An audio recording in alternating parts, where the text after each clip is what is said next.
ಸನ್ಮಾನ್ಯ ಕುಮಾರಣ್ಣವರು ಕೂಡ ದೊಡ್ಡಬಳ್ಳಾಪುರದ ಬಗ್ಗೆ ವಿಶೇಷವಾದಂತಹ ಒಂದು ಪ್ರೀತಿ ಅಭಿಮಾನವನ್ನು ಇಟ್ಕೊಂಡಿದ್ದಾರೆ.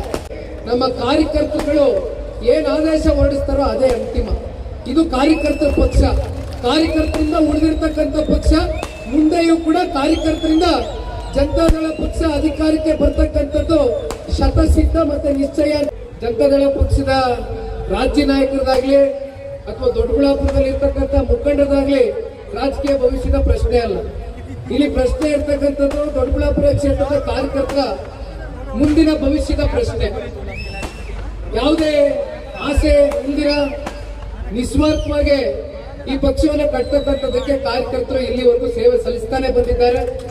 ಈಗಲೂ ಕೂಡ ಬಾಸಟ್ಟಹಳ್ಳಿಯಿಂದ ನಾನು ನೋಡ್ಕೊಂಡೇ ಬಂದೆ. ದಾರಿ ಉದ್ದಕ್ಕೂ ಕೂಡ ನಿಮ್ಮಲ್ಲಿ ಇರ್ತಕ್ಕಂಥ ಒಂದು ಹುಮ್ಮಸ್ಸು, ನಿಮ್ಮಲ್ಲಿ ಇರ್ತಕ್ಕಂಥ ಒಳಗಡೆ ಆ ಒಂದು ಛಲ, ಆ ಒಂದು ಬೆಂಕಿ ಏನಿದೆ ಅದನ್ನ ಹೊರಗಡೆ ತಗೊಂಡು ಬರ್ತಕ್ಕಂಥ ನಾಯಕತ್ವ ಇವತ್ತು ದೊಡ್ಡಬಳ್ಳಾಪುರ ಕ್ಷೇತ್ರದಲ್ಲಿ ಹುಟ್ಟಾಕ್ತಕ್ಕಂಥ ಸಾಮರ್ಥ್ಯನೂ ನಿಮ್ಮ ಕೈಯಲ್ಲೇ ಇದೆ.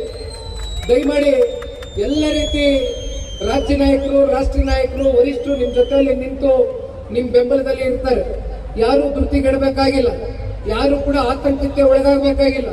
ಇಲ್ಲಿ ಈ ಕ್ಷೇತ್ರದಲ್ಲಿ ಸನ್ಮಾನ್ಯ ಕುಮಾರಣ್ಣ ಅವರ ಮುಖ್ಯಮಂತ್ರಿಗಳಾದಂತಹ ಸಂದರ್ಭದಲ್ಲಿ ಅವರ ಕಾಲ್ಗಡದಲ್ಲಿ ಆಗಿರ್ತಕ್ಕಂಥ ಅನೇಕ ಕೆಲಸ ಕಾರ್ಯಗಳು ಜನ ಇವತ್ತಿಗೂ ಕೂಡ ಕ್ಷೇತ್ರದಲ್ಲಿ ಸ್ಮರಿಸ್ಕೊಳ್ತಾರೆ.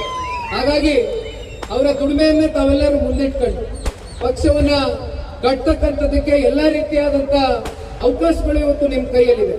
ಯಾವುದೇ ಕಾರಣಕ್ಕೂ ಆ ಅವಕಾಶಗಳಿಂದ ನೀವು ಯಾರು ಕೂಡ ವಂಚಿತರಾಗಬಾರ್ದು. ಆ ಕಾರಣದಿಂದಲೇ ನಾನು ಇಲ್ಲಿ ಒಂದು ಸಭೆ ಮಾಡಲೇಬೇಕು ಅಂತಕ್ಕಂಥ ದೃಢ ತೀರ್ಮಾನ ಮಾಡಿ ಬಂದಿದ್ದೇನೆ. ಯಾಕೆಂದ್ರೆ ಬಹಳ ಜನ ನನಗೆ ಕೇಳಿದ್ರು, ಮೊದಲನೇ ಹಂತದ ಜನರೊಂದಿಗೆ ಜನತಾದಳ ಕಾರ್ಯಕ್ರಮ ಮಾಡಿದಾಗ 50ಕ್ಕೂ ಹೆಚ್ಚು ಕ್ಷೇತ್ರಗಳಲ್ಲಿ ಓಡಾಟ ಮಾಡಿದ್ದು. ಮತ್ತೆ ಇನ್ನಿತರ ಕ್ಷೇತ್ರಗಳಲ್ಲಿ ಯಾಕೆ ನೀವು ಬರ್ಲಿಲ್ವಲ್ಲ ಅಂತಕ್ಕಂಥ ಪ್ರಶ್ನೆಗಳು ಸಾಮಾಜಿಕ ಜಾಲತಾಣದಲ್ಲಿ ಬಹುತೇಕ ಎಲ್ಲ ಕಡೆ ಹರಿದಾಡುತ್ತೆ. ಅದೆಲ್ಲ ನಾನು ಸೂಕ್ಷ್ಮವಾಗಿ ಗಮನಿಸ್ತಾ ಇರ್ತೀನಿ. ಯಾಕೆಂದ್ರೆ ನನಗೆ ನಮ್ಮ ಕಾರ್ಯಕರ್ತರುಗಳು ಏನ್ ಆದೇಶ ಹೊರಡಿಸ್ತಾರೋ ಅದೇ ಅಂತಿಮ. ಇದು ಕಾರ್ಯಕರ್ತರ ಪಕ್ಷ, ಕಾರ್ಯಕರ್ತರಿಂದ ಉಳಿದಿರ್ತಕ್ಕಂಥ ಪಕ್ಷ. ಮುಂದೆಯೂ ಕೂಡ ಕಾರ್ಯಕರ್ತರಿಂದ ಜನತಾದಳ ಪಕ್ಷ ಅಧಿಕಾರಕ್ಕೆ ಬರ್ತಕ್ಕಂಥದ್ದು ಶತಸಿದ್ಧ ಮತ್ತೆ ನಿಶ್ಚಯ ಅಂತಕ್ಕಂಥದನ್ನ ಈ ಸಂದರ್ಭದಲ್ಲಿ ನಾವು ನೀವೆಲ್ಲರೂ ಕೂಡ ಇಂದಿನಿಂದ ದೃಢ ಸಂಕಲ್ಪವನ್ನು ತೊಟ್ಟಿ ಹೋರಾಟವನ್ನು ಪ್ರಾರಂಭ ಮಾಡೋಣ. ಒಂದು ಹೊಸ ಅಧ್ಯಾಯ ಇವತ್ತು ಕ್ಷೇತ್ರದಿಂದ ಪ್ರಾರಂಭ ಆಗಬೇಕು. ಇಲ್ಲಿಂದ ಹೊಸ ರಾಜಕಾರಣದ ಒಂದು ತಿರುವು ಜನತಾದಳ ಪಕ್ಷದ ಕಾರ್ಯಕರ್ತರನ್ನ ಉಳಿಸ್ತಕ್ಕಂಥ ನಿಟ್ಟಿನಲ್ಲಿ ತಾಲೂಕಿನ ಎಲ್ಲ ಮುಖಂಡರುಗಳು ಮತ್ತೆ ಪದೇ ಹೇಳ್ತಾ ಇದ್ದೀನಿ ಅಂತ ಯಾರು ಅನ್ಯತಾ ಭಾವಿಸಬೇಡಿ. ಒಟ್ಟಾಗಿ ಹೋಗಿ ಒಳ್ಳೇದಾಗುತ್ತೆ, ಒಟ್ಟಾಗಿ ಹೋಗಿ ಪಕ್ಷ ಕಟ್ಟೋಣ. ಸನ್ಮಾನ್ಯ ಕುಮಾರಣ್ಣ ಅವರು ಕೂಡ ದೊಡ್ಡಬಳ್ಳಾಪುರದ ಬಗ್ಗೆ ವಿಶೇಷವಾದಂತಹ ಒಂದು ಪ್ರೀತಿ ಅಭಿಮಾನವನ್ನು ಇಟ್ಕೊಂಡಿದ್ದಾರೆ. ಇವತ್ತು ಹಾಸನ್ ಹೋಗಿದ್ದಾರೆ ಕುಮಾರಣ್ಣವರಿಗೆ ಬೆಳಗ್ಗೆ ವಿಷಯ ಮುಗಿಸಿದ್ದಾನೆ.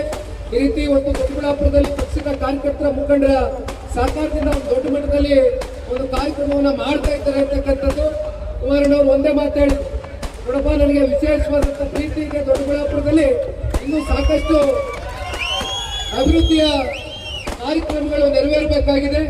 ಹಾಗಾಗಿ ಮುಂದೊಂದು ದಿನ ಕ್ಷೇತ್ರದ ಜನತೆ ನಿಮ್ಮೆಲ್ಲರ ಆಶೀರ್ವಾದದಿಂದ ಮತ್ತೊಮ್ಮೆ NDA ಸರ್ಕಾರ ಅಂದ್ರೆ JDS ಮತ್ತೆ ಭಾರತೀಯ ಜನತಾ ಪಾರ್ಟಿ ಇಬ್ರು ಸೇರಿ ರಾಜ್ಯದ 7.5 ಕೋಟಿ ಕನ್ನಡಿಗರ ಒಂದು ಆಶೀರ್ವಾದದಿಂದ ಕುಮಾರಣ್ಣವರು ಕೊಟ್ಟಿರ್ತಕ್ಕಂಥ ಕಾರ್ಯಕ್ರಮಗಳು, ಕೊಡುಗೆಗಳು, ಸಾಧನೆಗಳು, ದೇವೇಗೌಡರ ಸಾಧನೆಗಳು ಇವೆಲ್ಲವನ್ನ ಮುಂದಿಟ್ಟು ಇವತ್ತು ಜನರಲ್ಲಿ ಒಂದು ಮನದಟ್ಟನ್ನ ಮಾಡಿಕೊಂಡು ಯಾವುದಾದ್ರೂ ಒಂದು ಸರ್ಕಾರ ಕರ್ನಾಟಕ ರಾಜ್ಯದಲ್ಲಿ ಅತ್ಯಂತ ಅಲ್ಪಾವಧಿಯಲ್ಲಿ ಇವತ್ತು ರಾಜ್ಯದ ಜನತೆಯ ಒಂದು ಹಿತಾಸಕ್ತಿಯ ದೃಷ್ಟಿಯಿಂದ ಅದು ನೀನು ಯಾವ ಜಾತಿ, ಧರ್ಮ, ಜನಾಂಗಕ್ಕೆ ಸೇರಿದ್ಯಾ ಅಂತಕ್ಕಂಥ ಪ್ರಶ್ನೆಯನ್ನ ಮಾಡಿದಿರ ಕುವೆಂಪುರವರ ಸರ್ವ ಜನಾಂಗದ ಶಾಂತಿಯ ತೋಟವನ್ನ ರಚನೆ ಮಾಡಿದಂತ ಏಕೈಕ ನಾಯಕ ಕರ್ನಾಟಕ ರಾಜ್ಯದಲ್ಲಿ ಯಾರಾದ್ರೂ ಇದ್ರೆ ಅದು ನೀವು ಬೆಳೆಸಿರ್ತಕ್ಕಂಥ ಮಾನ್ಯ ಕುಮಾರಣ್ಣ ಅವರು.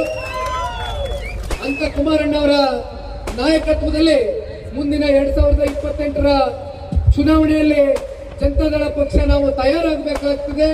ನಾನು ನಿಮ್ಮ ಜೊತೆಯಲ್ಲಿ ಒಬ್ಬ ಪಕ್ಷದ ಕಾರ್ಯಕರ್ತನಾಗಿ ಯಾವುದೇ ಒಂದು ಹೋರಾಟಕ್ಕೂ ಕೂಡ ಯಾವುದೇ ಹಂತದಲ್ಲಿಯೂ ಕೂಡ ಸಿದ್ಧನಾಗಿ ನಿಮ್ಮ ಜೊತೆಯಲ್ಲಿ ನಿಂತಿದ್ದೇನೆ, ಇರ್ತೇನೆ.